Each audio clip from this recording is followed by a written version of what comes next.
அரசு ராஜீவ்காந்தி பொது மருத்துவமனையை சுற்றி 18 இன்ஸ்டிடியூஷன்ஸ் அஃபிலியேட்டட்.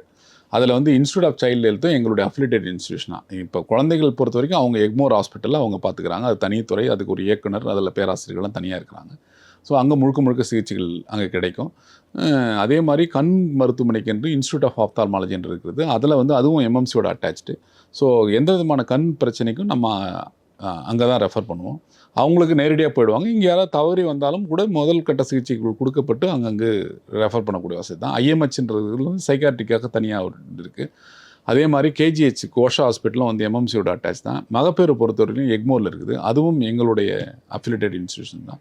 ஸோ சர்வீசஸ் அங்கே போகிறோம். ஆனால் பட் இன்டர் ரிலேட்டட். நீங்கள் ஃபார் எக்ஸாம்பிள் பார்த்தீங்கன்னா ஒரு டெலிவரி ஆகுது அங்கே ஏதாவது ஒரு போஸ்ட் ஆப்ரேட்டில் ஏதாவது காம்ப்ளிகேஷன்ஸ் வருதுன்னா அவங்க எங்ககிட்ட தான் ரெஃபர் பண்ணுவாங்க. So finally the patient will be taken care by our team. So it is interrelated. It's all affiliated to government general hospital. Dialysis வந்து நீங்கள் அரசு ராஜீவ்காந்தி பொது மருத்துவமனையில் கிட்டத்தட்ட ஒரு 66 மிஷின்ஸ் இருக்குது, டயாலிசிஸ் மிஷின். ஸோ ஒரு நாளைக்கு வந்து 3 சைக்கிள் என்ற விதத்தில் 3000 டயாலிசிஸ் வந்து ஒரு மாதத்திற்கு நடந்துகிட்ருக்கு. 3500 கிட்ட ஒரு மாதத்துக்கு மட்டுமே டயாலிசிஸ் நடந்துகிட்ருக்குது. முழுக்க அது இலவசம். இன்சூரன்ஸில் இருந்ததுன்னா இன்சூரன்ஸில் மூலமாக அவர்களுக்கு அந்த கிடைக்கும். அது மட்டும் இல்லாமல் இப்போ நீங்கள் சொன்ன அந்த கேத் லேப் வந்து ஒரு மிஷின், கேத் லேப் மிஷின் இருக்குது. இன்னொன்று வந்து வர்றதுக்கான வாய்ப்பு உள்ளது. அது மூலமாக தான் அந்த ஆஞ்சியோகிராம் வந்து இரவு பகல் பாராமல் நடந்துகிட்ருக்குது. நைட்லேயும் நடக்கும், பகல்லையும் நடக்கும். யார் ஒரு ஹார்ட் அட்டாக்கில் பாதித்து வருகிறாரோ அவருக்கு உடனடியாக அதுக்கு வந்து ஆஞ்சியோகிராம் பண்ணி ஆஞ்சியோபிளாஸ்டி பண்ணணுமா இல்லது வந்து அவருக்கு ஃபார்மகோ இன்வெஸ்டி டைப் ஆஃப் ட்ரீட்மெண்ட் கொடுக்கலான்னு பார்த்தீங்கன்னா மருத்துவர் உடனடியாக கார்டியலைஸ் செய்வாங்க. இதைத்தான் நான் திரும்ப சொல்வது என்னென்றால், அரசு மருத்துவமனைக்கு வருகின்ற பொழுது 24 மணி நேரமும் கார்டியாலஜிஸ்ட்டு டியூட்டியில் இருப்பார். ஸோ அவர் வந்து உடனடியாக அதை பற்றி முடிவெடுப்பது என்பது மிக எளிது. ஸோ அந்த ஒரு அற்புதமான வாய்ப்பு வந்து அரசு மருத்துவமனைக்கு இருக்குது. ஸோ எக்மோ வந்து ஏதோ கோவிட் காலகட்டத்தில் நம்ம அதை பற்றி ரொம்ப மிக அதிகமாக பேசப்பட்டது. அந்த எக்மோ தெரப்பி நமக்கு அந்த கிரிட்டிக்கல் கேர் யூனிட்டில் எக்மோ தெரப்பி கிடைக்கிறது. அதாவது இப்போ அது வந்து மருத்துவர்கள் தீர்மானிக்கக்கூடிய அந்த ஒரு விஷயம். ஃபார் எக்ஸாம்பிள் சில பேருக்கு அந்த கார்டியாக் ப்ராப்ளத்தில் கார்டியோ தொராசிக்கில் வந்து எக்மோ தெரப்பி பல்மனரி ஹைப்பர்டென்ஷன் சில விஷயங்களுக்காக அதை எடுத்துக்கிறாங்க. அது இண்டிகேஷன்ஸ் இருக்குது, எது கொடுக்கணுன்ட்டு அந்த சிகிச்சை முறைகளை கொடுக்குற அளவு நிபுணத்துவம் பண்ணுறவர்கள் டாக்டர்கள் இருக்காங்க. பிளட் பேங்க் வந்து நீங்கள் பார்த்தீங்கன்னா 24/7 வந்து சர்வீசஸ் இருக்குது. அதே மாதிரி எல்லா விதமான பிளட்டும் அங்கே கிடைக்குது. அதே மாதிரி அதில் காம்போனன்ட்ஸ்லாம் பிரித்து, இப்போ ஃபார் எக்ஸாம்பிள் பிளாஸ்மா தனியாக கிடைக்கும், பிளேட்லெட்ஸ் தனியாக கிடைக்கும், ஏஃபோரோசிஸ் என்று சொல்லக்கூடிய இரேடியேட் பண்ணி கொடுக்கக்கூடிய அந்த வசதிகள் இருக்குது. இப்போ நீங்கள் ஒரு போன் மேரோ எடுத்துட்டிங்கன்னா அதில் ஏஃபோரோசிஸ் பண்ண வேண்டியது முக்கியமான ஒரு சர்வீசஸ் அது கிடைக்குது. அதே மாதிரி டொனேட் பண்ணுறவங்க வந்து டெய்லி வந்து ஒரு 30-40 பேர் வந்து அங்கே ஆஸ்பத்திரிக்குள்ளேயே வந்து டொனேட் பண்ணுறாங்க.